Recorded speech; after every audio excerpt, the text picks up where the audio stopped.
आकाशवाणी का ये अहमदाबाद वडोदरा केंद्र है। प्रस्तुत है कार्यक्रम हिंदी जगत। प्रस्तुति दीपशिखा दुर्गापाल की।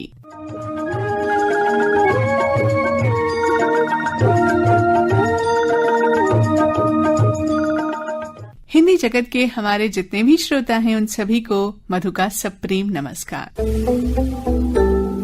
दोस्तों, आज है साहित्य के महाकवि डॉक्टर हरिवंश राय बच्चन के जन्म की तिथि।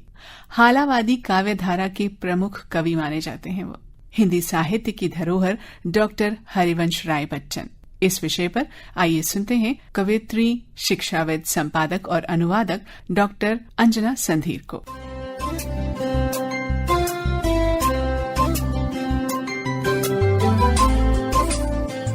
आकाशवाणी के सभी श्रोताओं को डॉक्टर अंजना संधीर का नमस्कार। आज हिंदी के प्रसिद्ध कवि और लेखक डॉक्टर हरिवंश राय बच्चन, जिनकी अमर कृति मधुशाला के बारे में आप सब जानते हैं, उनकी जन्म जयंती है।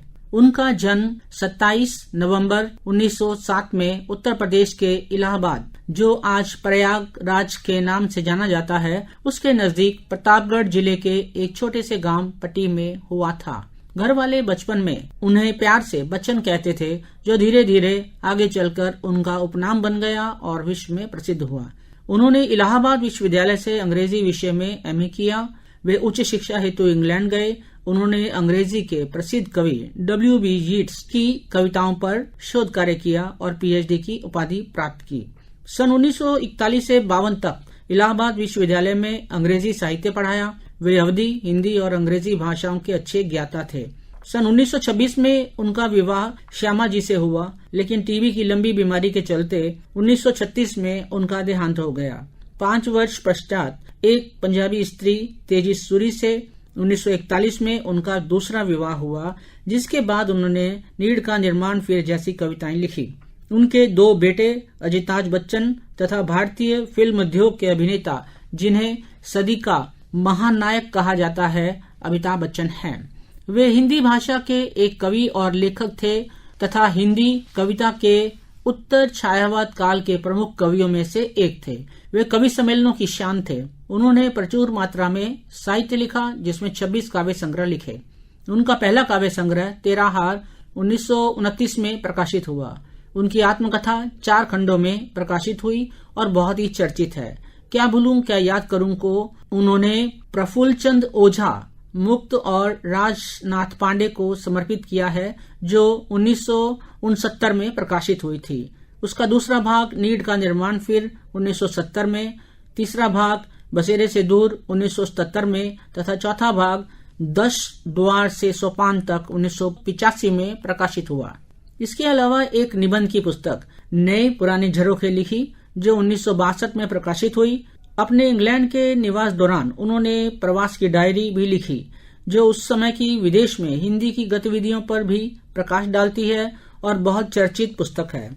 यह सन 1971 में प्रकाशित हुई थी। उन्होंने बहुत से अनुवाद भी किए, संपादन भी किए, बाल कविताएं भी लिखी, जिनमें नीली चिड़िया चर्चित बाल कविताएं हैं। उनके साहित्य पर खूब शोध कार्य भी हुआ। आलोचना और रचनावली जैसी अनेक पुस्तकें प्रकाशित हैं, जिनमें 9 खंड में प्रकाशित बच्चन रचनावली 1983 में प्रकाशित हुई, जिसका संपादन श्री अजीत कुमार ने किया है। उनकी कृतियों में मधुशाला ने उन्हें अमर कर दिया, जिसकी रुबाइयां जिस तरह से वे कवि सम्मेलनों में गाते थे, श्रोता मंत्रमुग्ध हो जाते थे। उस जमाने में भी उसकी लोकप्रियता आसमान को छू रही थी। आज भी वह वैसी ही तरोताजा है। इस बारे में सन 1969 में प्रफुल्ल चंद्र ओझा मुक्त ने लिखा है, जिसे अपनी आत्मकथा क्या भूलूं क्या याद करूं में उल्लेख करते हुए हरिवंश राय बच्चन जी ने स्वयं लिखा है। पृष्ठ 336 पर वे लिखते हैं, प्रयाग में प्रेमचंद जी से भेंट हुई तो प्रेमचंद जी ने जो कुछ समय पूर्व ही मद्रास से आए थे, बोले, जानते हो, मद्रास में लोग अगर किसी हिंदी कवि का नाम जानते हैं तो वह बच्चन का नाम है। कवि सम्मेलन में उन्होंने सन 1930-32 के दरमियान काव्य पाठ शुरू किया और उनकी पहली कविता झंडा थी। अपने निबंध की पुस्तक नए पुराने झरोखे में पृष्ठ 155-56 पर वे लिखते हैं, कवि सम्मेलनों के कुछ कड़वे मीठे अनुभव। सन 1930-32 के बीच प्रांतीय कांग्रेस के अधिवेशन में कानपुर में एक कवि सम्मेलन का आयोजन था। तब तक उनकी रचनाएं न तो पत्रों में प्रकाशित हुई थी, ना ही कोई पुस्तक। उनके एक पड़ोसी के साथ वे कवि सम्मेलन में गए और उनके ही कहने पर उन्होंने पहली बार मंच पर अपनी कविता झंडा सुनाई।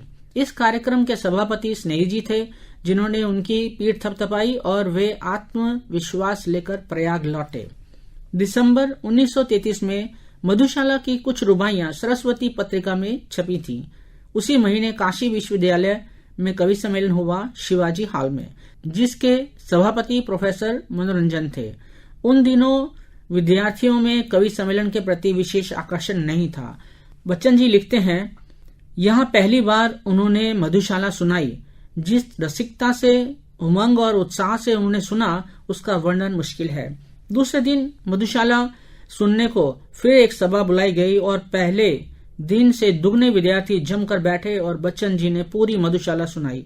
एक एक रुबाई 2-2, 3-3 बार सुनी गई। कविता के बारे में बच्चन स्वयं लिखते हैं कि राजनीति जीवन की औषधि है, वह जीवन के लिए भोजन नहीं बना सकती और कविता का संबंध उसी से है जो जीवन की खुराक है, जिस पर जीवन पलुआता है। कविता मध्ययुगीन हिंदू पति की पत्नी नहीं, जिसके लिए सपनेहु आन पुरुष जग नाही।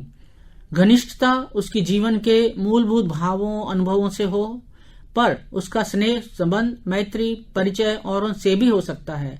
मैं जीवन को उसकी गहराइयों में ही जांचने परखने का प्रयत्न कर रहा था मिलन यामिनी के 100 गीतों में।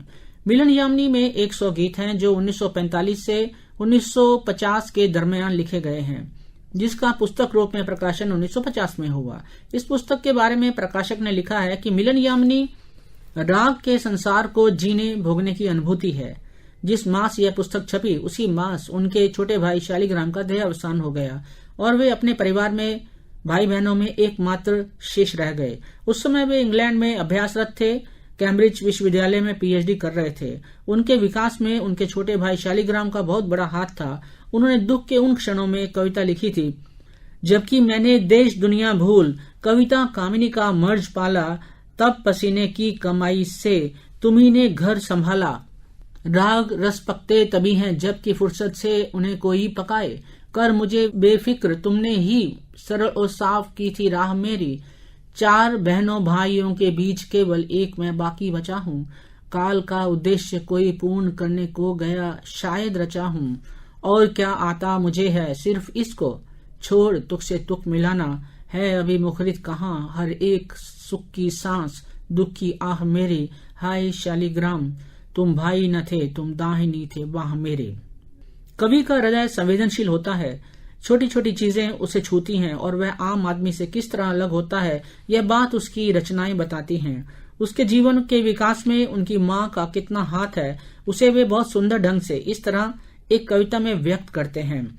और कितनी बार घुटनों में तुम्हारे, जबकि घर में गीत का त्योहार होता था, मंजीरों ढोल ताशों की गमक में बैठकर लयताल स्वर का मैं संजोता, और मेरे झूमने पर जबकि तुमने पीठ मेरी थपथपाई थी लगा था, सुरसती ने मूक मृत पाषाण छूकर राग भरती आग जैसे हो जगा दी, जीव को तुमने सिखाया बोलना और गीत की लयकान में तुमने बसा दी। उनके साहित्य पर नजर डालें तो दिखाई देता है कि उन्होंने कविता को लिखा ही नहीं, उसको जिया है। चाहे वो काव्य संग्रह हो, अनुवाद या संपादित पुस्तकें हों, वे सतत निरंतर चिंतनशील दिखाई पड़ते हैं। उन्होंने निशांत नाम से एक संस्था भी चलाई, जिसमें हर मास उनके अंतिम शनिवार को नामी गिरामी साहित्यकार उनके घर मिलते, काव्य पाठ होता, साहित्य पर चर्चा होती, सब मिलकर देर रात तक बैठते और मिलकर गर्मा गर्म नाश्ता और चाय बनाते और पीते। देर रात तक ये दौर चलता। जब 1952 में 2 साल के लिए वे इंग्लैंड गए थे, तब उनकी पत्नी तेजी बच्चन ने इस संस्था को सुचारू रूप से चलाया। उस दौरान वे कार्यक्रम का समय इस प्रकार तय करते, जब इंग्लैंड में बीबीसी लंदन से वे अपना काव्य पाठ करते या कोई टॉक सुनाते, जिसे निशांत के सब सदस्य घर बैठकर सुनते और उनकी उपस्थिति का अनुभव करते। ये उनका कविता प्रेम तथा अपनों से प्रेम पूर्ण रिश्तों को भी दर्शाता है।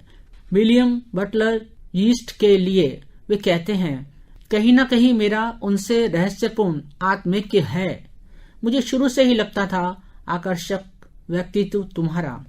उन्होंने इंग्लैंड में भी साहित्य का कार्य जारी रखा। उनकी प्रेरणा से हिंदी परिषद लंदन की स्थापना हुई 5 वर्ष तक बड़ी सक्रिय रहे, जिस कारण भारतीयों की रुचि हिंदू धर्म, संस्कृति, संगीत, कला व साहित्य में होने लगे। वे जहां भी रहे कवितामय रहे।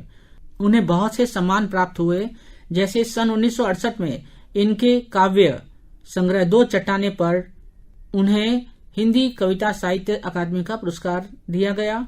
1968 में ही उन्हें सोवियत लैंड नेहरू पुरस्कार तथा एफ्रो एशियाई सम्मेलन में कमल पुरस्कार से सम्मानित किया गया। सन 1976 में उन्हें साहित्य और शिक्षा के क्षेत्र में योगदान के लिए भारत सरकार द्वारा पद्म भूषण से सम्मानित किया गया। उनकी आत्मकथा के लिए उन्हें बिरला फाउंडेशन का सरस्वती सम्मान दिया गया। सन 2003 में उनके नाम भारत सरकार पोस्टल विभाग का डाक टिकट जारी किया गया। वे भारत सरकार के विदेश मंत्रालय में हिंदी विशेषज्ञ रहे तथा राज्यसभा के मनोनीत सदस्य भी रहे। ऐसे महान रचनाकार का 18 जनवरी 2003 को 95 वर्ष की उम्र में मुंबई, महाराष्ट्र में देहावसान हुआ। उनका साहित्य हिंदी साहित्य की अमर धरोहर में शामिल है। उनको हृदय से श्रद्धा सुमन अर्पित करती हूँ। नमस्कार।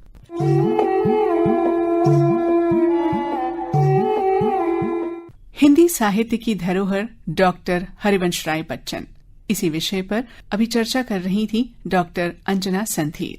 यूं तो दोस्तों बच्चन जी की लिखी जितनी भी कविताएं हैं वो सब एक से बढ़कर एक हैं, पर उनकी एक कविता जो बीत गई सो बात गई जीवन के सबसे बड़े सत्य को स्वीकार करना सिखाती है। सत्य ये है कि जो चला गया वो लौटकर कभी नहीं आएगा, लेकिन हमारा जीवन तो चलेगा और चलना भी चाहिए। तो आइए कुछ पंक्तियां सुनाती हूँ आपको इस कविता की। जीवन में एक सितारा था, माना वो बेहद प्यारा था।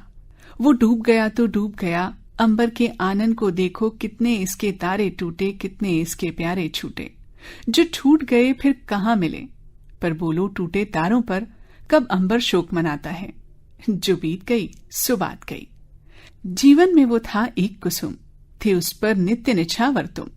वो सूख गया तो सूख गया, मधुवन की छाती को देखो, सूखी कितनी इसकी कलियां, मुरझाई कितनी वल्लरियां।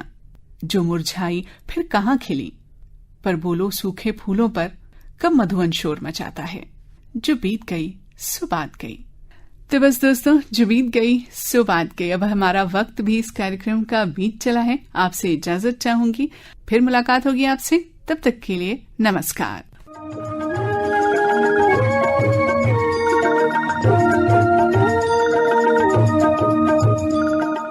हिंदी जगत कार्यक्रम का प्रसारण आकाशवाणी के अहमदाबाद वडोदरा केंद्र से किया गया। प्रस्तुति दीपशिखा दुर्गा पाल की।